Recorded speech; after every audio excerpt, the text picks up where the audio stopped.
In 1720, somewhere off the western coast of Jamaica, a single-masted sloop cut through black water at a speed that should not have been possible for a vessel its size. British naval officers standing on the docks at Port Royal watched it disappear past the horizon line and realized with a sinking feeling in their guts that nothing in the Royal Navy's Caribbean fleet could catch it.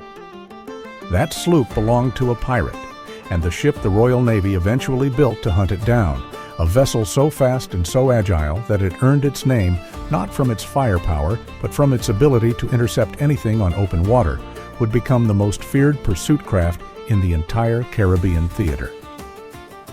280 years later, a Hollywood production team walked into the Maritime Museum of the Americas, pulled a dusty blueprint off the archive wall, and said, "That one, that is the fastest ship in the Caribbean."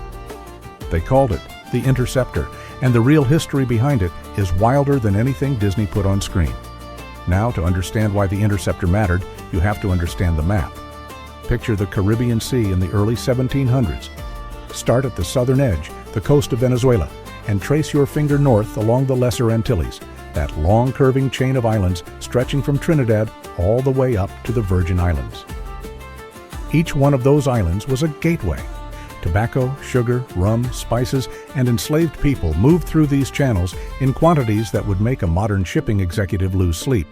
Now slide west across the map, past Puerto Rico, past Hispaniola, and you hit Jamaica. Port Royal, sitting right at the southeastern tip of the island, was the single most important naval base Britain had in the Western Hemisphere. It controlled the windward passage to the north and the approach to the Gulf of Mexico to the west. Any ship moving between South America and North America, between Europe and the Spanish Main, had to pass within striking distance of Port Royal. And that made it the center of everything: trade, war, and piracy. Now pull the map wider. See the Gulf of Mexico opening up to the northwest, the Yucatan Channel funneling traffic past Cuba, and the Florida Strait squeezing everything into a narrow corridor before it hits the open Atlantic. Pirates did not just roam randomly. They sat at these choke points like wolves at a river crossing, waiting for merchant ships heavy with cargo and light on cannons to come drifting through. The problem for the Royal Navy was geometry. The Caribbean is enormous. Nearly 1 million square miles of open water, scattered with hundreds of islands, thousands of coves, and countless shallow passages where a deep-drafted warship could not follow. A 74-gun ship of the line could destroy anything it caught. But catching a shallow-draft pirate sloop that could slip between reefs, hug coastlines, and disappear into mangrove channels? That was a different problem entirely. And that problem is exactly why the Interceptor had to exist. The vessel that inspired the Interceptor in Pirates of the Caribbean was not a single ship. It was a class of ship. Specifically, it drew from the real Royal Navy Interceptor brigs and sloops that were purpose-built for one specific job: chased down pirates and privateers in coastal Caribbean waters where larger warships could not operate. The most direct historical inspiration was the Lady Washington, a real ship that was actually used during filming. But the design philosophy behind the fictional Interceptor, the idea of a vessel that sacrificed heavy armament for raw speed and maneuverability, came straight from the pages of 18th century British naval doctrine. In the early 1700s, the Royal Navy had a serious problem in the Caribbean. Their warships were built for fleet engagements in the open Atlantic or the North Sea. Ships of the line carried 60 to 100 guns, displaced over 1,000 tons, and sat deep in the water. They were floating fortresses designed to stand in a line of battle and exchange broadsides with enemy warships for hours at a time. But pirates did not fight in lines of battle. Pirates fought like street criminals. They struck fast, grabbed what they could, and vanished. Their ships were small, shallow-drafted, and rigged for speed. A pirate sloop might carry 6 to 12 guns and a crew of 60 to 80 men. It could sail in water barely 10 feet deep. It could turn on a coin. And with a good wind and a clean hull, it could outrun anything the Navy sent after it. The Admiralty in London received letter after letter from Caribbean governors begging for faster ships. The governor of Jamaica wrote in 1716 that pirates were operating within sight of Port Royal itself, and the Navy could do nothing because their ships could not navigate the shallow waters where the pirates took refuge. Before we go any further, I need to stop for a second, because what I've been showing you in these videos only scratches the surface. And I realized at some point that the full picture, the actual pirate code, word for word, the real punishment records, the exact treasure division shares, the ports that secretly funded them, it doesn't fit in a video. I put it all into one document, the Black Flag Codex. It's linked below, and the QR code is on your screen. Now, let's keep going. The governor of Bermuda sent similar pleas. The governor of the Bahamas described Nassau as a pirate republic where over 500 pirates lived openly, elected their own leaders, and treated the harbor as their private dock. So the Navy adapted. They began commissioning a new class of vessel specifically designed for Caribbean anti-piracy operations. These were sloops and brigs, typically between 80 and 120 feet long, carrying 8 to 16 guns, with shallow drafts that let them follow pirates into coves and river mouths. They were rigged with enormous sail plans relative to their hull size, making them fast in light winds, the very conditions where larger ships became sluggish and unresponsive. These pursuit vessels were called interceptors long before Disney borrowed the name. Their job was not to fight major engagements. Their job was to intercept, to spot a pirate vessel, run it down, and either capture it or force it into a fight it could not win. They traded survivability for speed. They traded firepower for agility. And in the shallow, island-choked waters of the Caribbean, that trade-off made them the most effective anti-piracy tools the Empire possessed. The ship most often cited as the direct model for the movie's Interceptor is the Lady Washington. She is a reproduction of an original vessel launched in 1750 in Massachusetts.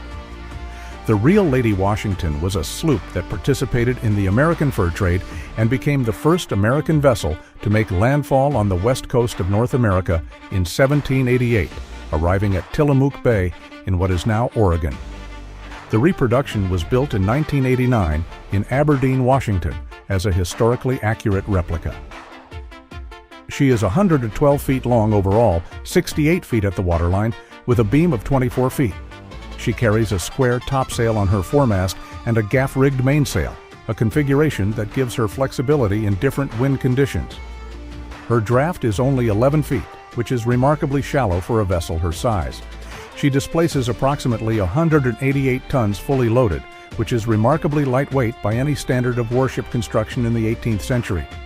When the production team for Pirates of the Caribbean was scouting for ships in 2002, they needed a vessel that looked fast.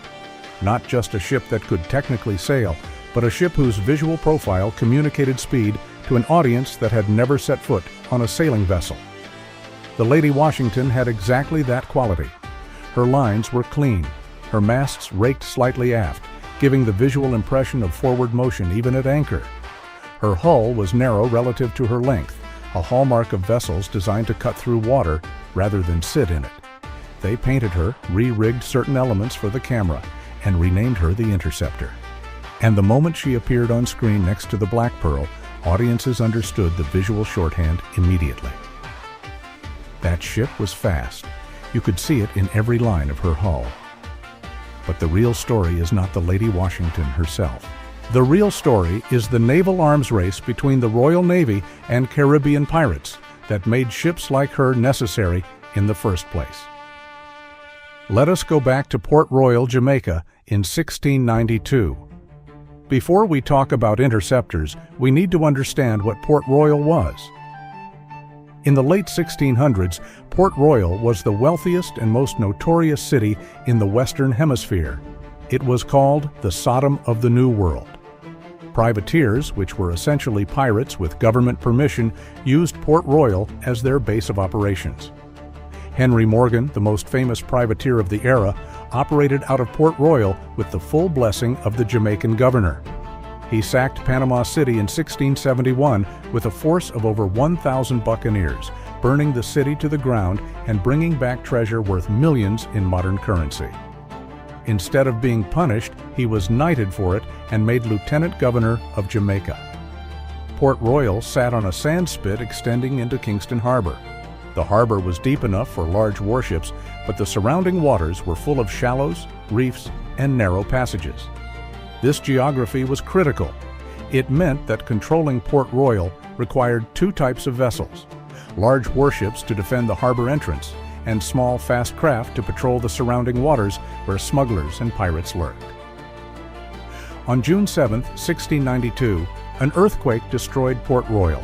2/3 of the city sank into the harbor.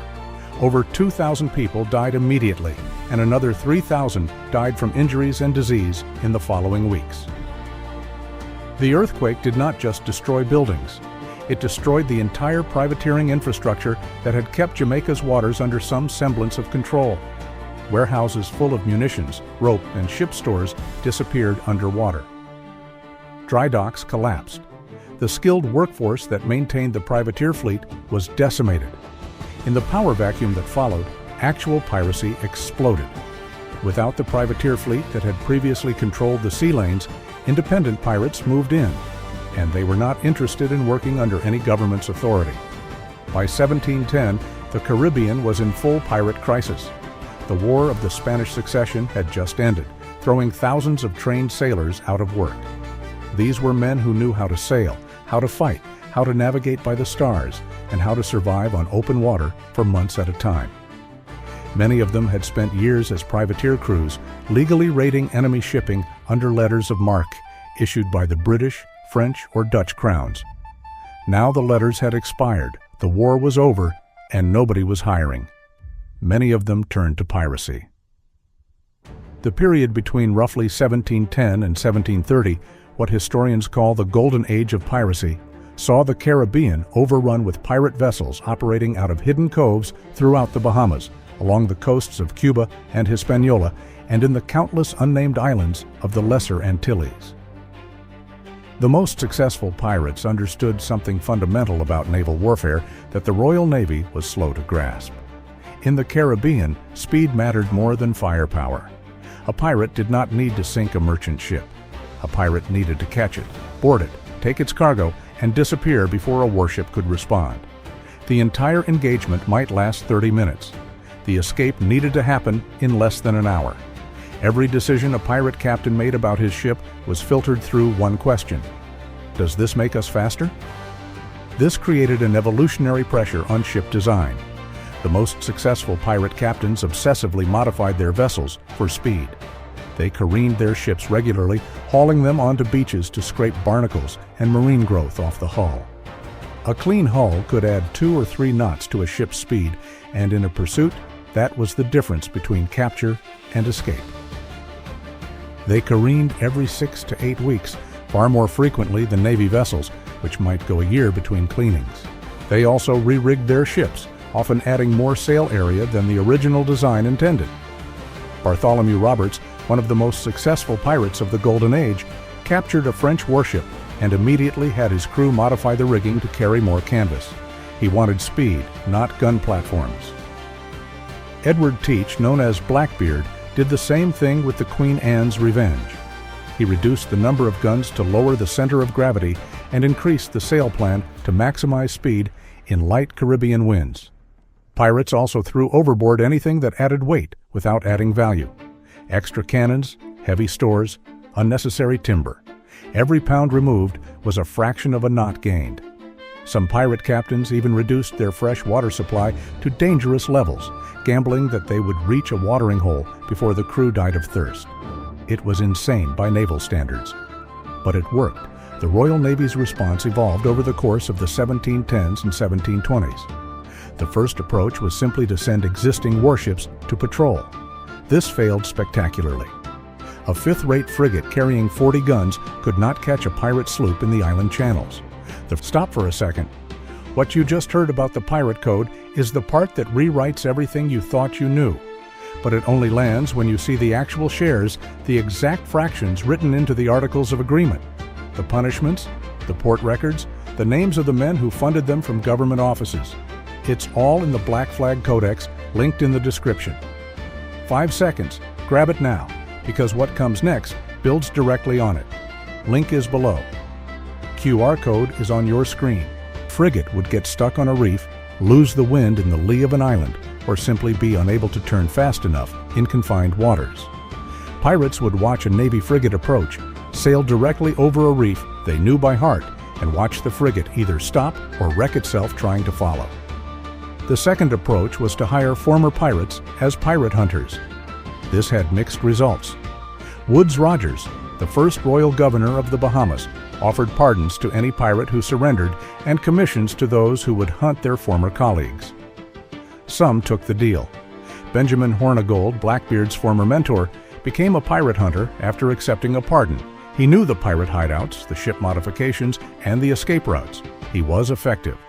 But many former pirates who accepted pardons simply returned to piracy within months, now armed with intelligence about Navy operations. The third approach, and the one that actually worked, was to build dedicated pursuit vessels. The Admiralty authorized the construction of sloops and brigs specifically designed for Caribbean operations.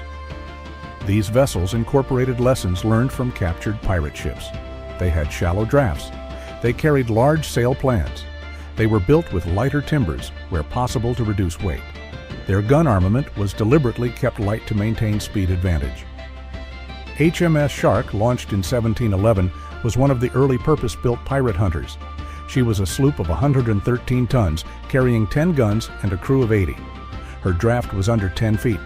She could navigate the same waters as a pirate vessel, and she carried enough firepower to overwhelm any pirate ship she caught. Her captain was given standing orders. Do not engage anything you cannot catch. If a target is too large to fight alone, shadow it and signal for reinforcements. HMS Happy was another, launched in 1712. HMS Swift followed in 1714, HMS Trial in 1719. Each generation of these pursuit vessels got a little faster, a little more refined. The Navy was learning from the pirates, essentially reverse engineering the very qualities that made pirate ships so difficult to catch. They studied captured pirate vessels the way a modern intelligence agency studies captured enemy technology. The most famous of these pirate hunters was Lieutenant Robert Maynard, who commanded a pair of small sloops, the Jane and the Ranger, when he tracked down and killed Blackbeard at Ocracoke Inlet in November 1718. Maynard's sloops were exactly the type of vessel that would eventually inspire the fictional Interceptor. They were fast, lightly armed, and operated in shallow coastal waters where Blackbeard thought he was safe. The battle itself illustrates why these pursuit vessels worked. Blackbeard had anchored the Adventure in a narrow inlet surrounded by sandbars. He believed no Navy vessel could navigate the channel. Maynard approached through that channel anyway, taking fire from Blackbeard's guns. Both of Maynard's sloops ran aground on sandbars, but they were light enough that the crews were able to push them free by throwing their ballast, water casks, and anything heavy overboard.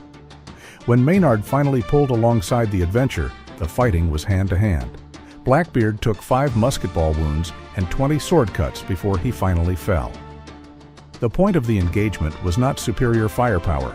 The point was that Maynard had vessels fast enough and shallow enough to reach Blackbeard where he thought no Navy ship could follow. The interceptor concept did not just work in theory. It worked with blood on the deck. This was the entire philosophy of the interceptor class. Go where the pirates go and take away their one advantage. Now, there is a detail about the real ships that inspired the Interceptor that almost never gets discussed.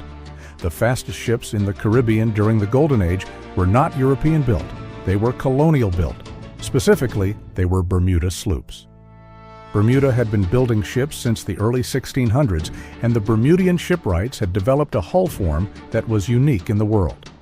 The Bermuda sloop used a sharp, deep V entry at the bow that cut through waves rather than riding over them. The hull was narrow and long, with a length-to-beam ratio of roughly 4:1, which was extreme by the standards of the day. European ships typically had a ratio of 3:1 or less. That extra length relative to width meant less water resistance and higher sustained speed. The Bermuda sloop also used local Bermuda cedar, which was lighter than the oak used in European shipyards. A lighter hull meant a faster ship, and the Bermuda rig, a fore and aft configuration using large triangular sails, allowed the vessel to point much closer to the wind than a square-rigged ship. This meant a Bermuda sloop could sail at angles that European ships simply could not achieve. In a chase, a Bermuda sloop could head upwind while a pursuing square rigger had to tack back and forth, losing ground with every turn. Pirates loved Bermuda sloops. When a pirate captured one, they kept it. Benjamin Hornigold, the mentor of Blackbeard, sailed a Bermuda sloop. Charles Vane operated from a Bermuda-built vessel. Sam Bellamy, the wealthiest pirate of the Golden Age, started his career in a captured Bermuda sloop before upgrading to the Whydah. Calico Jack Rackham, Anne Bonny, and Mary Ridd all operated from a Bermuda sloop when they were captured in 1720. The Royal Navy took notice. By the 1720s, the Admiralty was commissioning Bermuda-built sloops for anti-piracy duty. They were essentially admitting that Bermudian shipwrights understood Caribbean sailing conditions better than the Royal Dockyards at Deptford and Chatham. These Bermuda-built Navy sloops were among the fastest vessels in the world at that time. They could make 8 to 10 knots in favorable conditions, which was extraordinary for a vessel under 100 feet long. For comparison, a ship of the line might manage 6 or 7 knots under full sail, and that was in open water, not the tricky variable winds of the Caribbean islands. When the Pirates of the Caribbean production team described the Interceptor as the fastest ship in the Caribbean, they were drawing on this real history. There genuinely were ships that earned that reputation, not through magic or movie effects, but through engineering, material science, and the brutal competitive pressure of a sea war where being second fastest meant you were dead. The movie's portrayal of the Interceptor also touches on another historical reality, the tension between speed and firepower. In the film, the Interceptor is fast but outgunned by the Black Pearl. This mirrors the real dynamic between pursuit sloops and pirate flagships. A vessel like HMS Shark could catch a pirate, but if that pirate was operating a heavily armed captured warship, the pursuit sloop could find itself in serious trouble. This is exactly what happened to HMS Swallow in 1722. Captain Challoner Ogle was commanding the Swallow, a fifth-rate warship, when he tracked down Bartholomew Roberts off the coast of West Africa. The Swallow was not an interceptor-type vessel. She was a full warship carrying 50 guns, but Roberts was sailing the Royal Fortune, a captured French warship that he had armed with 40 guns and crewed with over 250 men. The engagement was a real fight, not the one-sided affair the Navy preferred. Roberts was killed by grape shot in the opening broadside, and his crew surrendered shortly after. But the engagement demonstrated the risk of sending small, fast vessels against well-armed pirate captains. The ideal scenario was for the Interceptor sloop to track the pirate, shadow it, and call in heavier ships for the actual engagement. Speed for pursuit, firepower for the kill. The Navy formalized this into a system by the mid-1720s. Caribbean squadrons operated in pairs, a fast sloop for scouting and pursuit, supported by a frigate or small warship that could deliver the knockout blow. The sloop would find the pirate, chase it into a corner or shallow anchorage, and then signal the frigate to close in. The pirate was trapped between a vessel it could not outrun and a vessel it could not outfight. This paired system was devastating. By 1730, the Golden Age of Piracy was effectively over, not because pirates suddenly lost their nerve, but because the Royal Navy had finally fielded vessels and tactics that negated the pirates' core advantages, which were speed and local knowledge. There is one more layer to this story that connects directly to the film. The Interceptor in Pirates of the Caribbean is destroyed. Jack Sparrow and his crew blow it up rather than let it fall back into Navy hands. This mirrors a real pirate practice that was far more common than the history books tend to acknowledge. When pirates were cornered and defeat was certain, they frequently destroyed their own ships rather than allow them to be captured. There are multiple recorded instances of pirate crews setting fire to their vessels, scuttling them in shallow water, or detonating their powder magazines. The logic was pragmatic. A captured pirate ship provided the Navy with intelligence about pirate modifications, hiding places, and operational methods. Destroying the ship destroyed that intelligence. It also denied the Navy a trophy. Blackbeard's grounding and abandonment of the Queen Anne's Revenge may have been deliberate. Some historians argue that Teach intentionally ran the ship aground to reduce the size of his crew, since fewer men meant a larger share of the treasure for those who remained, and to eliminate a vessel that had become too recognizable. Every port in the Caribbean knew the Queen Anne's Revenge by sight. A fresh, unknown ship was safer. Whether intentional or not, the result was the same. The ship was lost, and with it, any intelligence the Navy might have gained from studying her modifications. The wreck of the Queen Anne's Revenge was discovered off the coast of North Carolina in 1996, near Beaufort Inlet. Archaeologists recovered over 250,000 artifacts from the wreck site over the course of 2 decades, including cannons, anchors, navigational instruments, medical equipment, gold dust, and personal items belonging to the crew. The wreck provided more information about pirate ship modifications than any document in the historical record. The Navy's fear of pirate ships being captured and studied was, it turns out, completely justified. Those ships were treasure troves of tactical intelligence that took 3 centuries to finally unlock. The Lady Washington, the ship that physically portrayed the Interceptor on screen, is still sailing today. She operates as an educational vessel along the west coast of the United States, based out of Aberdeen, Washington, offering sailing experiences and serving as a floating classroom for maritime history. She has appeared in multiple films and television shows since Pirates of the Caribbean, including Star Trek, Generations, but her role as the Interceptor remains her most famous appearance. When you see her in person, the first thing you notice is how small she is. Movie magic makes ships look enormous. But the Lady Washington is only 112 feet long, which is roughly the length of 3 school buses parked end to end. She sits low in the water, her hull painted black, her masts reaching skyward at that distinctive aft rake. She looks fast, even tied to a dock. There is something about her proportions, that long, narrow hull and the tall rig towering above it, that communicates purpose. This is not a ship that was built to carry cargo or impress admirals. This is a ship that was built to chase something down. And that is exactly what the real interceptor sloops of the 1700s looked like. They were not impressive in the way a ship of the line was impressive. They did not bristle with cannons or tower over the waterline. They were lean, sharp, purposeful. Every line of their design said the same thing. I was built to catch you, and you cannot escape. The real interceptors of the Caribbean did not carry cursed crews or fight supernatural battles. They carried exhausted sailors eating weevil-infested biscuits, sleeping in shifts in hammocks slung below decks, scanning the horizon for a sail that might belong to a pirate, or might belong to a merchant, or might belong to nothing at all. The work was monotonous, dangerous, and poorly paid. Caribbean duty was considered one of the worst postings in the Royal Navy, not because of pirates, but because of disease. Yellow fever, malaria, and dysentery killed far more sailors than pirate cannonballs ever did. A ship might lose a third of its crew to tropical fever in a single brutal Caribbean summer. But the ships themselves were engineering marvels.